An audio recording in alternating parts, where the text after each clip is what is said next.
Episode 6 بخش 6 The Stockade خانیه‌دار. While Jim was ashore, the doctor now tells the story.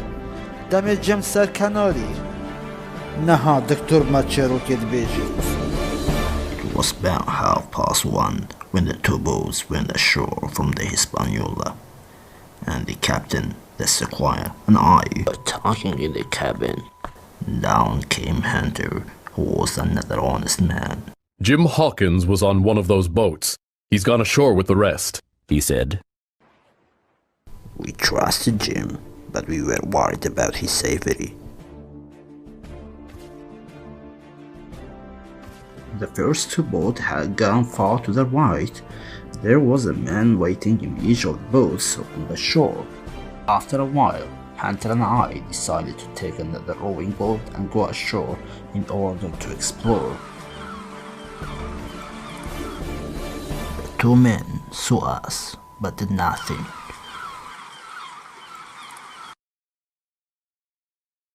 We came straight in the direction of a stockade, which we had seen on the treasure map. When we landed, I jumped out holding two louder pistols and ran into the trees. I hadn't gone more than 100 yards when I came to an open area and saw the stockade. There was a little hill that had a freshwater spring coming out of it. A strong wooden house, which was big enough to hold about 20 people, had been built by the spring. Each wall had several holes in it so that muskets could be fired from inside. All around, a wide space had been cleared, and then the stockade was completed by a tall fence. With its fresh water and strong walls, the stockade would be the best place for us to stay. Suddenly, from across the island, there came the terrible cry of a dying man. I made my decision in a moment, ran towards the shore, and jumped into the boat.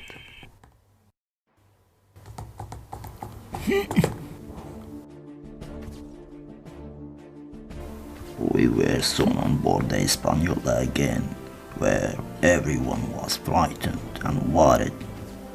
I told the captain my idea, and we made a plan. We gave old Red Rose 3 or 4 loaded muskets and left him on the ship to watch the 6 seamen we didn't trust. Then we started filling the boat with supplies, gunpowder, muskets, bags of biscuits, small barrels of meat and brandy, and of course, my medicine chest. As we rowed to the shore, one of the seamen much further up the beach saw us and ran into the woods. We unloaded the supplies and left Joyce, who was another honest man, to look after the supplies. Hunter and I returned for a second load. The reason why we risked the second trip was that, though the majority of the crew were on the island, not one of them had a gun. When we had unloaded after the second trip, Hunter and Joyce stayed ashore, and I rowed as fast as I could back to the Hispaniola. Then the Squire, Captain Smollett, Red Rose, myself, and one of the other sailors, Abraham Gray, climbed into the boat. This third trip was dangerous. There were too many men, and we were also carrying another load of supplies. The sea had become rougher, and several times some water came over the side of the boat. Suddenly, the captain said,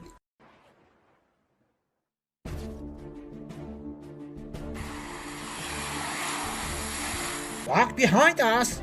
The gun! The 5 men on board were preparing to fire the cannon, Israel was Flint's gunner, said Gray with fear in his voice. You have forgotten all about this powerful gun.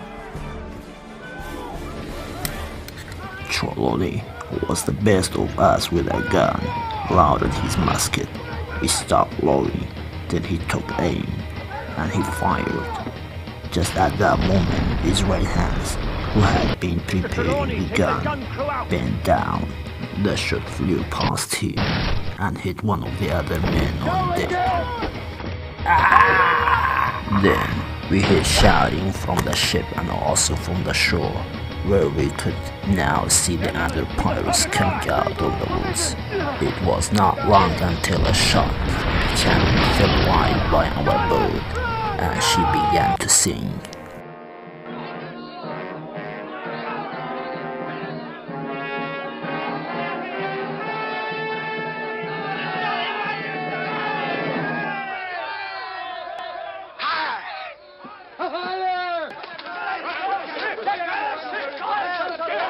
Luckily, we were not far from the shore as we walked through the waves and up onto the beach. Our poor boat and the back half of our powder and supplies lay underwater behind us. Quickly, gentlemen, there it is! To make things worse, we could now hear shouting coming from the woods nearby. Hurry, they're gaining on us! Hurry! Relax, Mr. Joyce. Here. Over.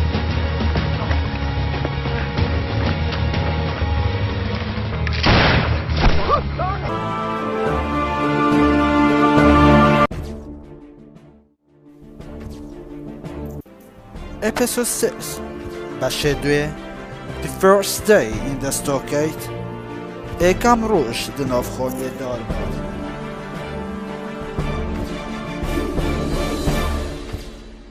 We ran as quickly as we could to the stockade, and at every step we could hear the pirates' voices more loudly. Just as we reached the stockade, 7 men appeared out of the woods. The squire and I fired and saw that Hunter and Joyce from inside the log house. All of the mutineers fell to the ground and the rest turned and ran into the trees. We went to look at the men who had fallen. Then suddenly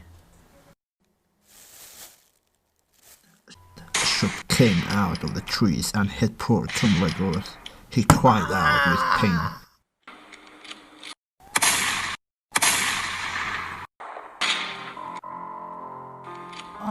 And we carried him bleeding inside the wooden house.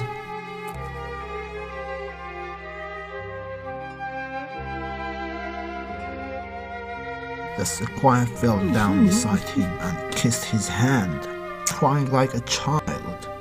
Redworth was a good man and had always followed orders silently and well. Not long after that, he closed his eyes and died. The captain's pockets were full of things he had taken from the ship, took out a flag and put it carefully over Thomas' body. Then Captain Smollett put another flag on a tall tree branch high above. A flag.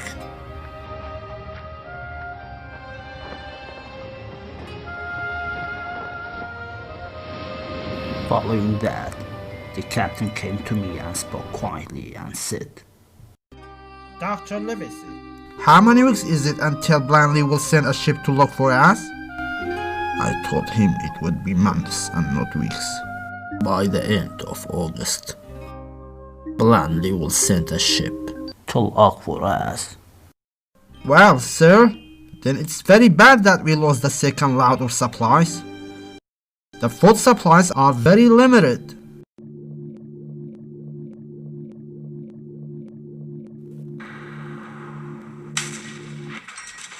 Just then, with a loud roar, a cannonball landed inside the stockade.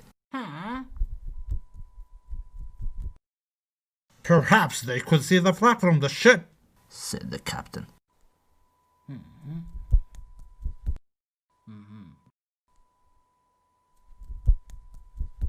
We were safe enough inside, but the balls continued to fall throughout the evening.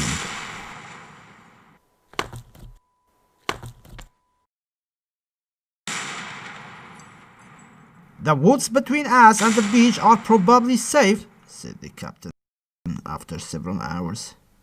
And it will now be low tide. Our supplies shouldn't be underwater now. I need some volunteers to go and bring them back.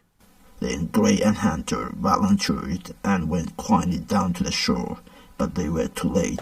4 or 5 of other mutineers were already there, lowering our supplies onto one of their small boats. Silver was in the boat, and all of the men now had muskets, which must have been kept secretly on the ship. There were now only 6 of us left, with food supplies to last us for only about 10 days. Red Roche was dead, and we didn't know what had happened to Jim Hawkins. Then, suddenly, there was a call from outside. "Doctor! Squire! Captain!" cried a voice, and I ran to the door and saw Jim Hawkins climbing safely over the stockade fence.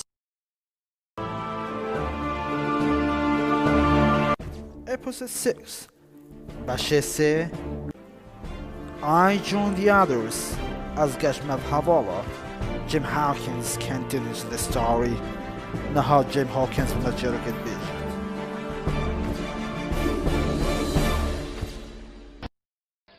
Gun knows where your captain's headed for. As soon as Ben Gunn saw the flag on the stockade, he started walking. Sure enough. Come on. Come along. When you see your friends, tell the squire or the doctor to come and see me. You know where to find me, up in the woods where you saw me today. Good. And tell them there is a good reason why I'm hiding.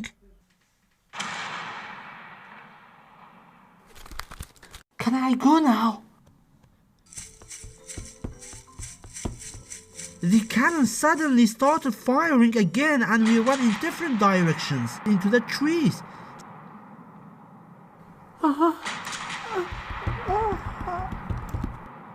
Slowly, I went down to the hill closer to the sea, and soon I could see the Hispaniola, and I could see the Jolly Roger, the black flag of piracy, flying from her mast. As I was going down towards the stockade, I saw a large white rock some distance further along the beach. I thought that this might be the rock that Ben Gunn has spoken about, and that one day, if I needed a boat, I would know where to look. There was a warm welcome for me at the stockade, and I happily told them my story. Later that evening, we built old Tom Redruth in the sand and stood silently around him for a while. Then we ate some meat and drank some brandy. The squire, the doctor, and the captain discussed what to do. We had very little food, but it was decided that we would fight the pirates as best as we could.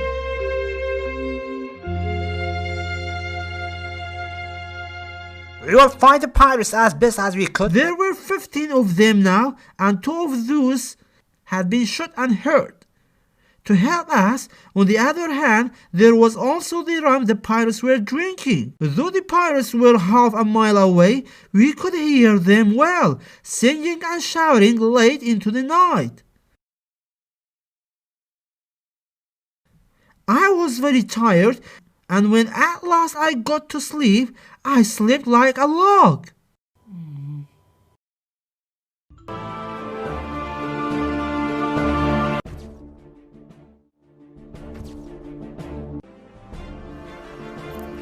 Episode 6 خلق شاشه بخش 4 Silver's Visit سرطان سیلوری.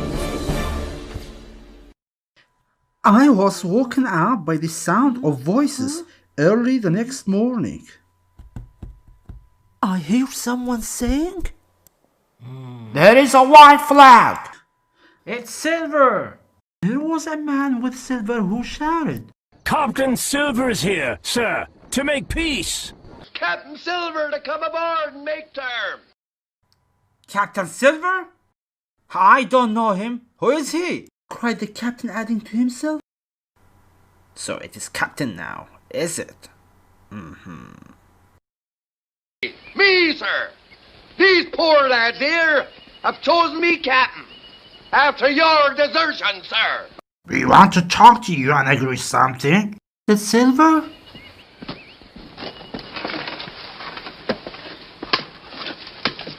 It may be a trick. Gray, Joyce, Hunter, keep stations.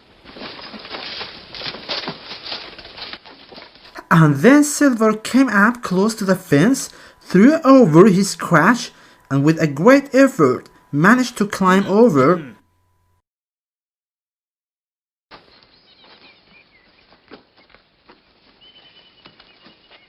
When he finally got near the log house, he sat down heavily on the sand. If you've anything to say, you better say it. You're right, Captain. Well, the long and the short of it be this. I want Flint's map, and I can risk half my crew to get 'em. But that ain't Captain Silver's way. Try reasoning first, says I. You're not in Parliament yet, John Silver. Come to the point. You're a good man, Doctor. I never seen a better. And I'd hate to see the likes of you skewered on the end of a pike. So here be my terms. We want that treasure, and you have the map, don't you? We want that treasure. If you give us the map and stop shouting poor seamen, we will give you a choice. You help us get the treasure, then you come with us on the ship, and I promise I will leave you somewhere safe ashore, or you can stay here. We will give you half of the supplies, and I promise I will tell the first ship we see to come and get you. Is that all? Every last word by thunder. Now, said the captain, you will hear me. If you come here, one by one, without guns, I will put you all in irons and take you home to England for a fair trial. If you don't, you are beaten anyway. You can't find the treasure, you can't save the ship, and you can't even fight us. Now, off you go. Give me a hand up, will you? Not I. Who give me a hand, I say? Silver was red with anger. With much difficulty, he pulled himself along the ground to where his crash lay. Then he stood up and spat in the spring. There, he cried. That is what I think of you. I am going to destroy this all-stockade. Them that die will be the lucky ones. And swearing loudly, he moved away, pulled himself slowly over the fence, and was gone. The captain soon made sure that we all had muskets and told us where to stand. There were more of them than there were of us, but at least we had the stockade.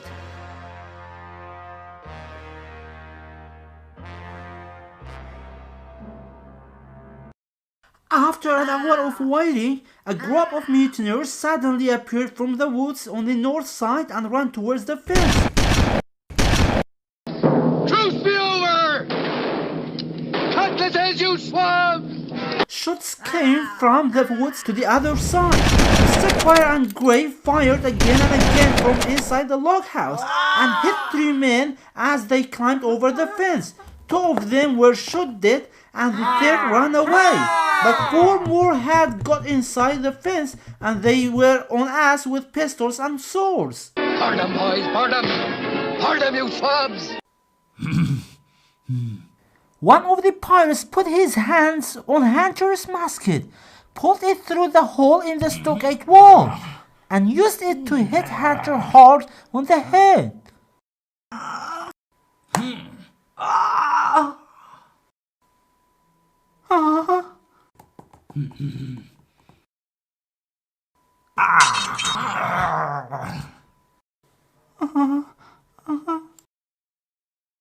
Then we picked up swords and ran out of the house to fight.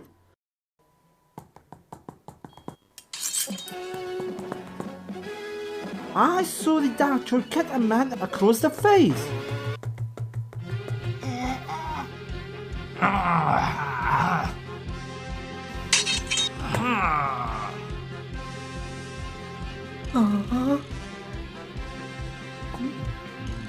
Then Abraham Gray cut a man who came to attack me.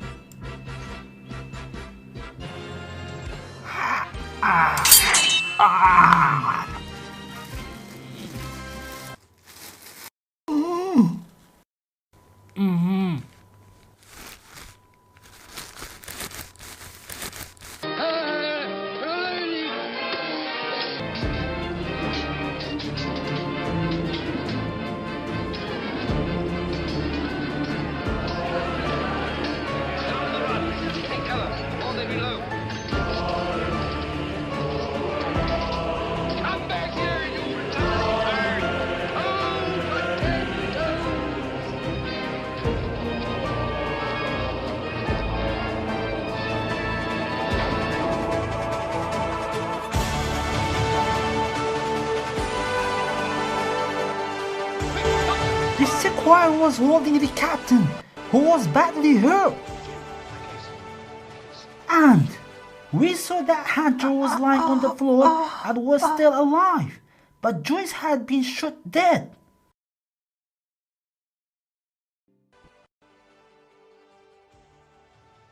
After a few minutes of terrible fighting, it was all over.